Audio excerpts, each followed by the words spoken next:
He wore a $10,000 suit. The boy who spilled his coffee couldn't even tie his shoes. But when the child started to dance, the billionaire froze. What happened next? No one at Gate 12 will ever forget. Harold Whitman walked with the quiet arrogance of a man used to being noticed. Tailored navy suit, Italian leather shoes, cufflinks that sparkled under the airport lights.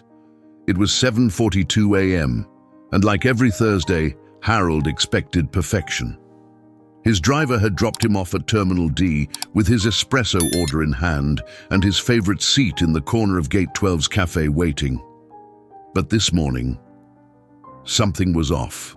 As he approached the counter to exchange his lukewarm espresso for something drinkable, a sudden jolt brushed past his side. A small boy, maybe 11 or 12, had stumbled backward into him, his arm flailing. A paper cup flew, dark roast splashed across Harold's silk tie. Silence. The cafe froze. The barista behind the counter dropped the towel in his hand. "Elijah!" he gasped. The boy turned, wide-eyed. His limbs moved with a curious looseness, not ungraceful but unfamiliar. He had soft brown eyes, too large for his thin face, and wore thick orthopedic sneakers. His mouth twisted in concern, but he didn't speak. Harold looked down at the stain spreading over his chest. His jaw clenched. "Sir, The barista rushed over, grabbing napkins. "I'm so sorry, that's my son. He didn't mean to..." Harold raised a hand. "Just stop." His voice wasn't loud, but it cut sharp and cold. The room held its breath. The boy, Elijah, shifted nervously. Then, to Harold's complete disbelief, he did something strange. He smiled, and then, very slowly, he began to dance. It was subtle at first, a toe tapping, a swing of the arm, but it grew. His body moved with rhythm, confidence, even joy, despite the way his legs fought to keep balance. He twirled, right there in the middle of the airport cafe. Customers gaped. A woman near the sugar station whispered, "Is he okay?" Harold didn't move. Something tightened in his chest, not anger, something else, something old. He was supposed to yell, complain, demand a manager, but he didn't. He just watched, frozen, as the boy spun once more, and then stumbled into the arms of his father, laughing. The barista caught him gently, whispering, "Okay, buddy, that's enough." Harold blinked, the spell broken. He looked again at his tie, then back at the boy. The cafe had gone back to normal, but inside Harold's mind, something very much was not. He didn't know it yet, but this spilled coffee was about to rewrite his entire life. Marcus Turner had been making airport coffee for 5 years, not because he loved it, though he had to admit he'd mastered the perfect milk froth, but because it allowed him to be near Elijah. Every day at 6 a.m., they rode the city bus together from their 2-bedroom apartment in South Dallas to the terminal. Elijah loved airports, the sounds, the motion, the little announcements overhead. "Flight 217 to Nashville is now boarding." He'd repeat them, imitating the voice with a grin that could melt a glacier. Marcus knew people stared, some with pity, others with discomfort. But Elijah didn't notice. Or if he did, he didn't care. He saw the world like music. Everything had rhythm, even the rolling suitcases and security announcements. That morning, as Marcus pulled espresso shots and prepped croissants, Elijah sat on his usual stool near the end of the counter. He hummed softly, off-key but content, tapping the side of his leg like it was a drum. Then came the man in the suit. Marcus noticed him immediately. People like Harold Whitman always stood out. Clean, pressed, expensive. He knew the type. Not cruel, but distant, untouchable, always looking past you, until the accident. Marcus hadn't even seen Elijah get up. 1 second he was humming, the next the coffee had flown and that silk tie was soaking. "Sir, I'm so sorry." Marcus rushed over with napkins, heart pounding. He expected yelling. maybe even security. But instead, silence. Then Elijah, God bless that fearless boy, smiled and danced.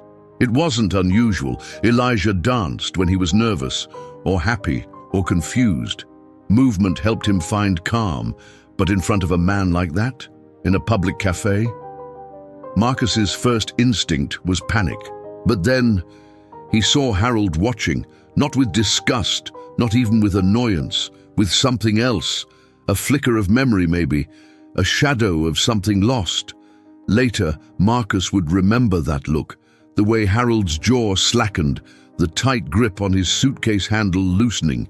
It was as if, for just a moment, the man had been pulled somewhere else, somewhere far from wealth, deadlines, and airport lounges. And in that second, Marcus made a decision.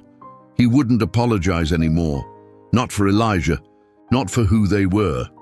"Come on, buddy," Marcus whispered, lifting Elijah's hand and helping him sit back on the stool. "Let's take a breath." Harold hadn't moved. He just stood there, his eyes locked on the boy. Then, without a word, he pulled out a crisp white handkerchief, wiped the stain from his tie, and walked to his corner seat. But instead of opening his laptop or making a call like usual, he just sat, staring at the counter, at Marcus, at Elijah. The silence between them wasn't uncomfortable. It was thoughtful. And for the first time in a long while, Marcus wondered, what's a man like that thinking when he watches a boy like mine? He didn't know the answer yet, but he was about to find out. Harold Whitman did not believe in accidents. In his world, everything had a system, a reason. The stock market, corporate takeovers, even the silence of a good boardroom. It all followed logic.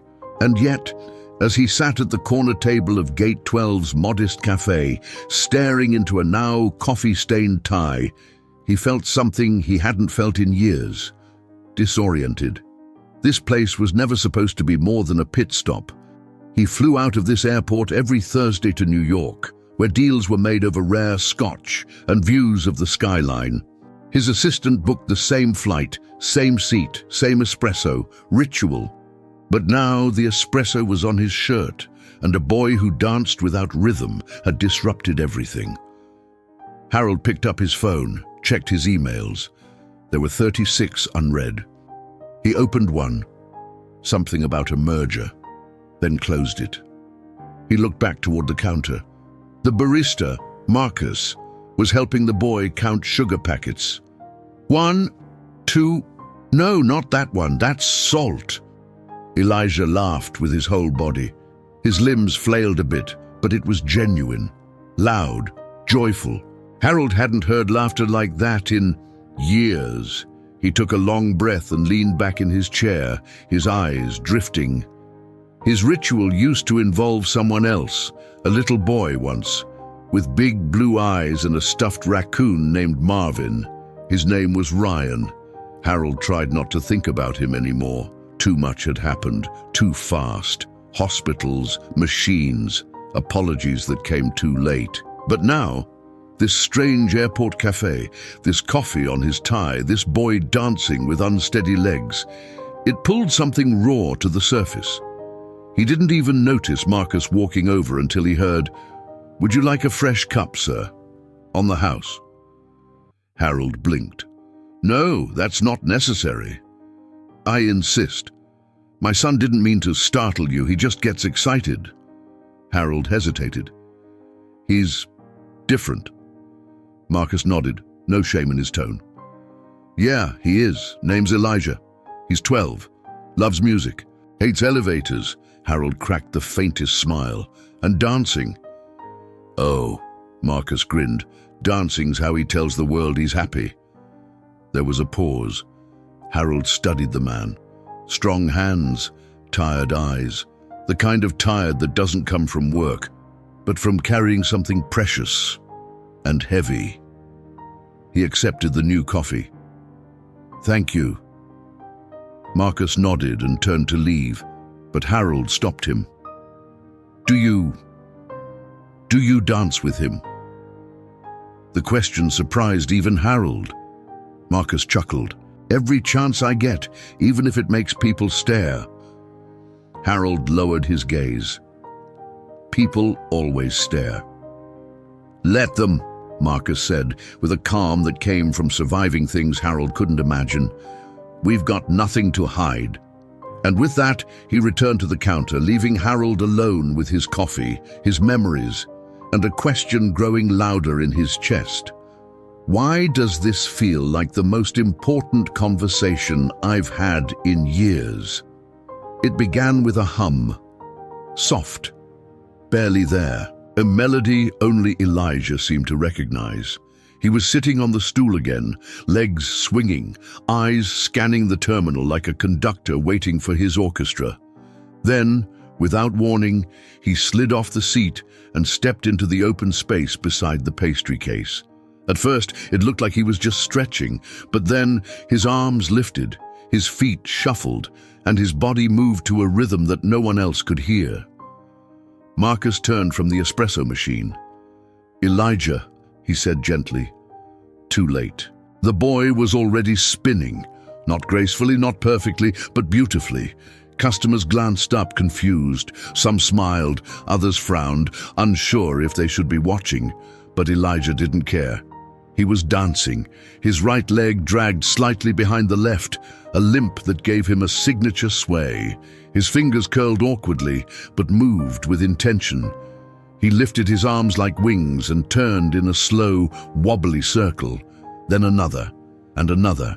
Marcus stepped around the counter, heart pounding. He didn't want to stop him, but he feared the moment would shatter like glass. And Harold sat frozen. He hadn't moved since his conversation with Marcus, but now, watching Elijah, he felt the breath catch in his throat. Ryan used to dance, not like this, not in public, but in their living room to old jazz records. He'd leap off the couch and spin in circles until he collapsed laughing in Harold's arms. Elijah spun again, arms wide, eyes sparkling, and for a split second Harold saw Ryan, not imagined, not hallucinated, just remembered with a vividness that stole the air from his lungs. A lump rose in his throat. Around them, the airport moved as usual, announcements, luggage wheels, distant boarding calls, but inside gate 12, time paused. Marcus reached out. "Elijah," he whispered, "you okay?" The boy smiled. "I'm dancing." Marcus glanced at Harold, expecting frustration. Instead, the billionaire looked undone. His fingers trembled around his coffee cup. His eyes were glassy, distant, and then he stood. Everyone in the cafe watched as Harold walked slowly, almost cautiously, toward Elijah. He stopped a few feet away. The boy turned to him, still moving gently, his rhythm softening. Harold knelt, his $1,000 slacks pressing to the floor. "I used to know someone who danced like you," he said, voice cracking. Elijah tilted his head, curious. Harold looked up at Marcus, then back at the boy. May I dance with you?" Marcus felt his breath catch. Elijah's eyes lit up. He reached out one unsteady hand, and in front of a dozen strangers, beneath flickering fluorescent lights and the smell of espresso and jet fuel, a billionaire took a boy's hand and danced. It wasn't graceful. It wasn't polished.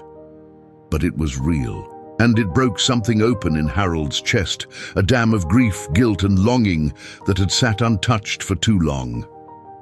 He laughed. A real, open, unguarded laugh. The kind he hadn't let himself feel in over a decade. And for a brief, impossible moment. There was no wealth, no airport, no pain. Just a man, a boy, and a dance that didn't need music to matter. Harold hadn't touched that part of himself in years. As he sat back down at his table, his pulse still high from dancing, a memory slipped in, uninvited, but clear as glass. Ryan. He could almost hear his son's voice again. Not the frail, fading one from the final hospital days, but the bright, giggling voice of a 5-year-old in pajamas, begging for one more song before bed. "Play the one with the trumpets, Daddy. The one where we do the spinning part." Harold had danced with Ryan in their living room. The lights dimmed. The old vinyl spinning. His wife, Grace, watching from the couch with her camera and a smile too tired to hide the fear in her eyes. Ryan had leukemia. They found out the same week Harold closed the biggest deal of his life. And that became the cruel balance of those years. Hospitals by day, boardrooms by night, beeping monitors followed by champagne toasts. He told himself he was fighting for his family, building a future, making something permanent. But the truth, he was hiding. Every contract, every acquisition, every award, it was all armor. The real loss came slowly, and then all at once. Ryan passed on a cold Thursday in March, and something inside Harold shut down completely. He and Grace divorced a year later. He moved to a penthouse, filled it with silence and art he didn't understand. He stopped visiting the hospital, stopped dancing, stopped remembering, until today. Until a boy with uneven steps and a brave little smile brought it all back. Elijah hadn't just reminded him of Ryan, he'd mirrored him. Same joy, same defiance of limits, same spark. And Marcus, Harold had seen that look in his eyes too, that quiet exhaustion, that relentless love. He remembered seeing it in the mirror once. He found himself standing again, almost without realizing, walking slowly toward the counter. Marcus was wiping a tray but looked up as Harold approached. Their eyes met. There was no awkwardness, no tension, just understanding. Harold spoke first. "Your son, he's extraordinary." Marcus nodded. "Yeah, he is. I had a son," Harold said quietly. "His name was Ryan. He passed a long time ago." Marcus's face softened. "I'm sorry." Harold nodded, eyes damp. "I don't talk about him. I haven't in years." "You just did." Harold blinked. It hit harder than he expected. "I didn't know how much I needed to," he admitted. Marcus placed a hand on the counter, steady and solid. "Sometimes the right people show up when we least expect them." Harold looked over at Elijah, who was now stacking coffee sleeves into a tower, tongue sticking out in concentration. He smiled. For real. For the first time in a long, long time. And for the first time since Ryan's funeral, he felt something he thought was gone forever. Hope. Marcus Turner didn't grow up dreaming about coffee shops or airports. He once had a music scholarship. A trumpet player with fire in his lungs and dreams of Carnegie Hall. He played with soul, with sweat, with everything he had. Until everything changed. Elijah was born on a cloudy August morning, too early, too quiet. They said he might never walk, might never speak. Doctors talked in percentages and possibilities, but Marcus didn't hear numbers. He only heard the sound of his son's first cry, a sound he swore he'd never take for granted. He put his trumpet down the day Elijah came home, never picked it up again. His wife left a year later, said she couldn't live like that. Marcus never blamed her. But he stayed, he fought, he learned therapy schedules and insurance forms, learned how to stretch Elijah's legs without hurting him, learned how to laugh even when the lights got cut off. When Elijah was 6, he had a seizure in the middle of a grocery store. People stared, panicked, but Marcus stayed calm, held his boy's head in his lap, whispered, "I've got you," again and again. That became his mantra. "I've got you, no matter what." The barista job came after a long stretch of bad luck and short temp gigs. The pay was decent, but the location, that was the miracle. Elijah loved airports. Something about the rhythm, the voices, the sense of movement. And Marcus needed a place that wouldn't fire him if he had to pause everything to calm a son mid-meltdown. The manager at Gate 12 took a chance on him, said, "You're not a liability, Marcus. You're a father." So every morning they came together. Elijah would sit near the register, sometimes doodling, sometimes humming. On good days, he helped stack lids or arrange napkins, and on the best days, he danced. Marcus had come to love the airport routine, not because it was glamorous, but because it gave Elijah a little world he could navigate with confidence. And yet, there were moments, quiet ones, after closing time, when Marcus would wipe down the counters and feel that old ache in his chest. The trumpet, the dreams, the music he'd buried so deep he wasn't sure it was still there, until Harold Whitman walked into their world. That morning had felt like any other, until it wasn't. There was something about the way Harold watched Elijah, not with discomfort, not with judgment, but with recognition. And when Harold danced, Marcus saw it, saw the grief, the release, the gratitude. He recognized something else too, that this man, this billionaire, had spent years building towers out of pain. But Elijah knocked those towers down in under 5 minutes, with nothing but a crooked smile and a two-step. Later, as Marcus restocked cups, he looked at Harold and asked gently, "Can I ask you something?" Harold nodded. "What did your son like to do?" Harold smiled, slow and sad. Music, jazz. He loved Louis Armstrong. Said the trumpet sounded like someone laughing. Marcus's hands froze.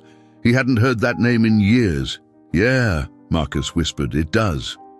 They stood in silence, two men from different worlds, connected by music and loss, and by a boy who didn't know how extraordinary he truly was. It came after the second coffee. Harold had lingered longer than he intended, watching Elijah line up stirrers like they were toy soldiers, watching Marcus work with grace and quiet strength. There was something deeply unsettling about the peace he felt there, as if he'd stumbled into a life he hadn't earned. But he couldn't shake the feeling that he was supposed to do something, to fix something. So he did what Harold Whitman always did when the world didn't make sense. He reached for his wallet. After clearing his throat, he stepped to the counter again, this time with a crisp, embossed business card in one hand and a folded check in the other.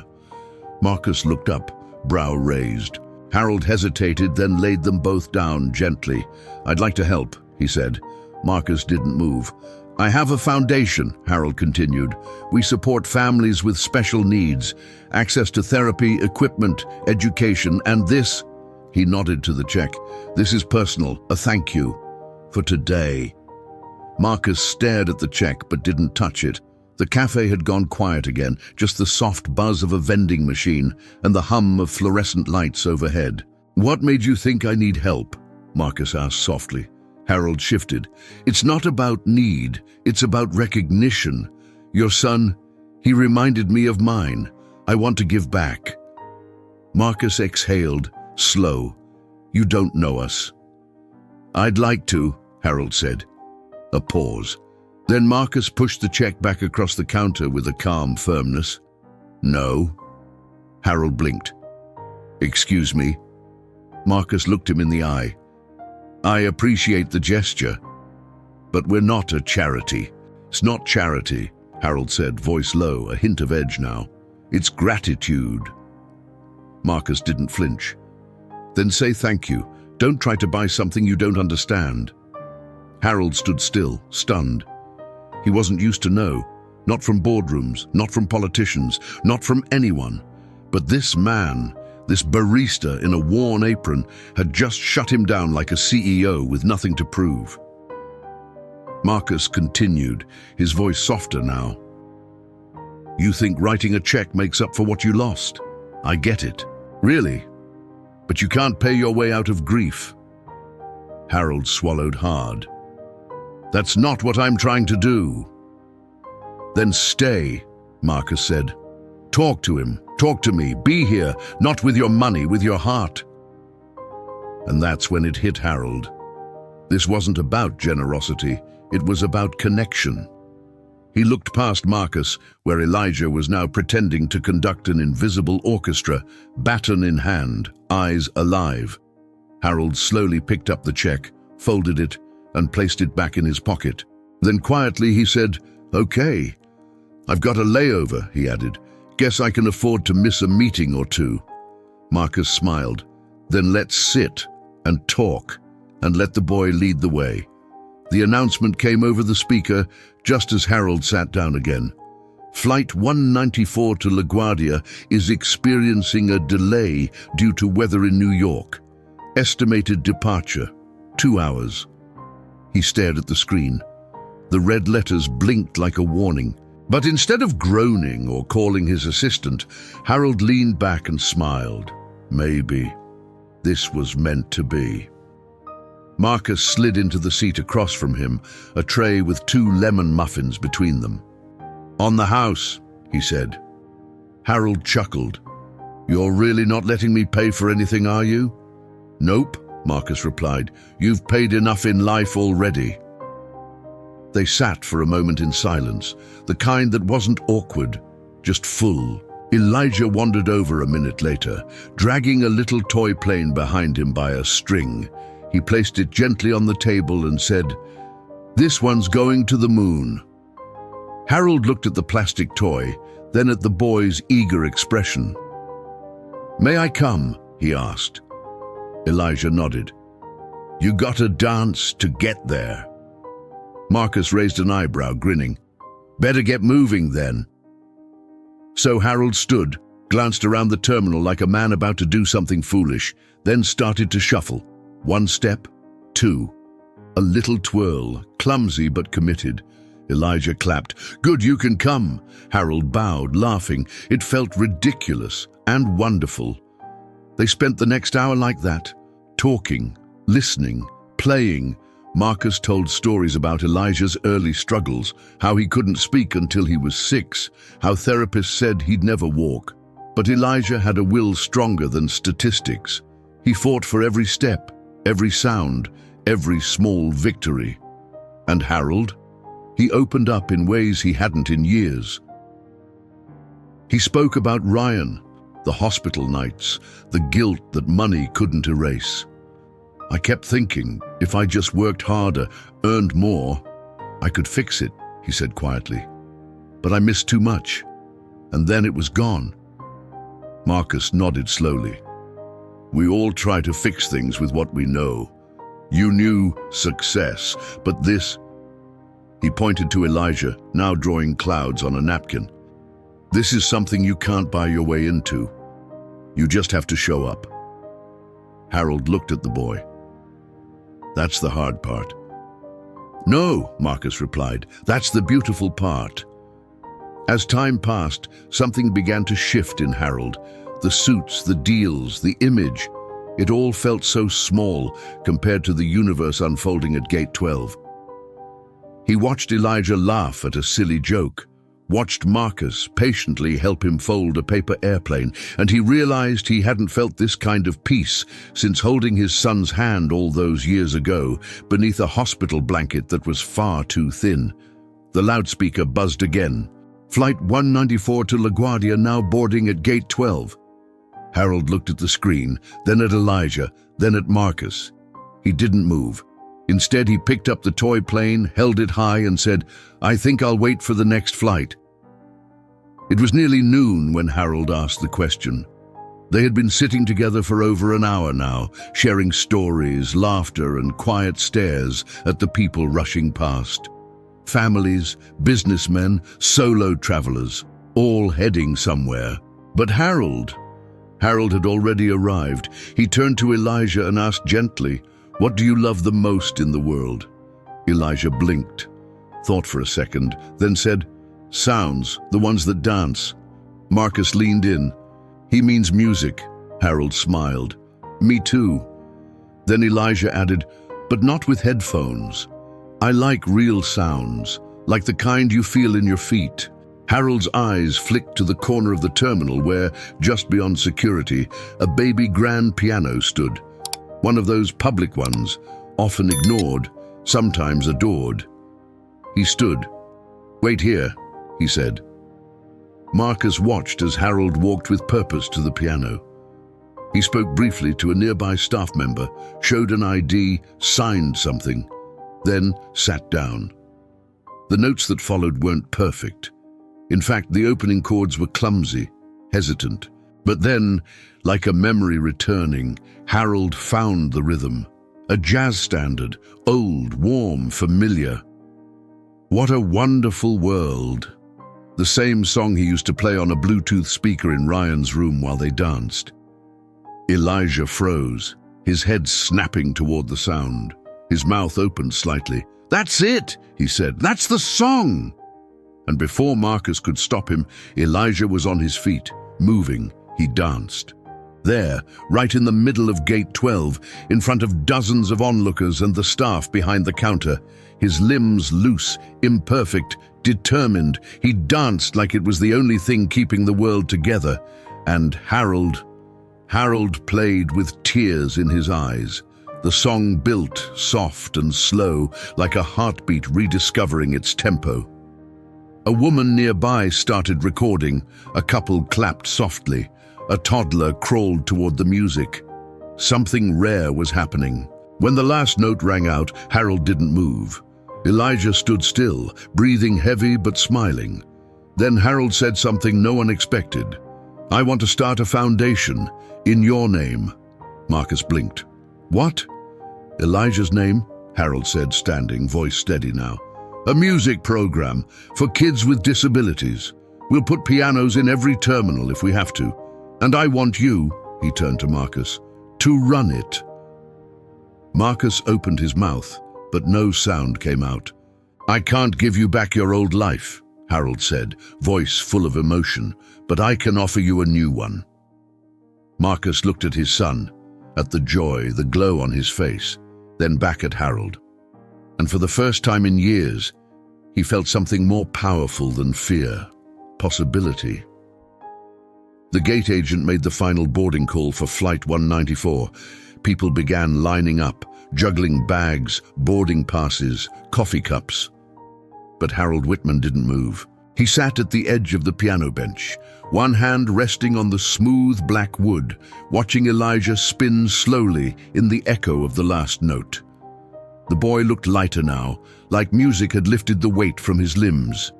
Harold stood, walked back to where Marcus was standing, still trying to process what had just happened. "I meant what I said," Harold told him, "about the foundation, about starting something real, something that matters." Marcus searched his face. "You don't even know me," Harold shook his head. "I didn't know myself for years. You reminded me of what I was meant to be, what I lost, what I could still become." He looked at Elijah. "He gave me that." Marcus swallowed hard. "You're serious?" Harold nodded. "I've already made the calls. It's happening. The only question is, will you help me build it?" For a long moment, Marcus said nothing.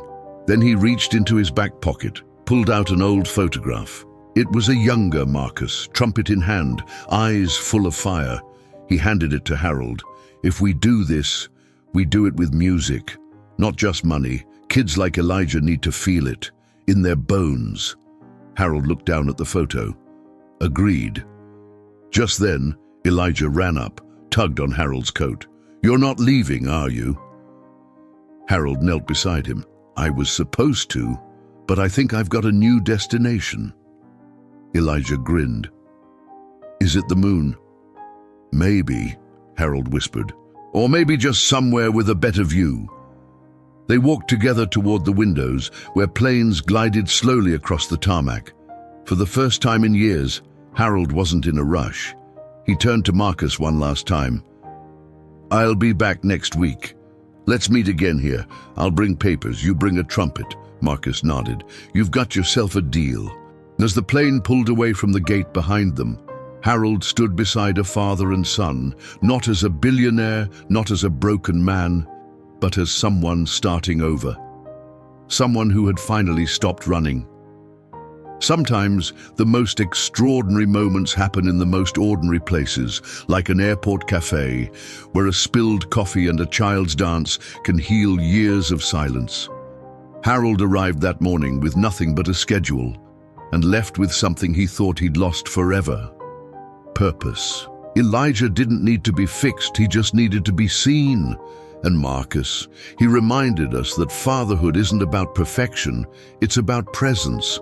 So we ask you, have you ever witnessed something that changed your perspective, even for just a moment? Share it in the comments. We read every single story. Leave a comment. Give us a super thanks if this story touched your heart. Subscribe for more powerful airport tales, and don't forget to click the bell so you never miss a new story. And now, watch the video appearing on your screen right now. Another unforgettable airport moment you won't believe. Thank you for flying with us today. See you at the next gate.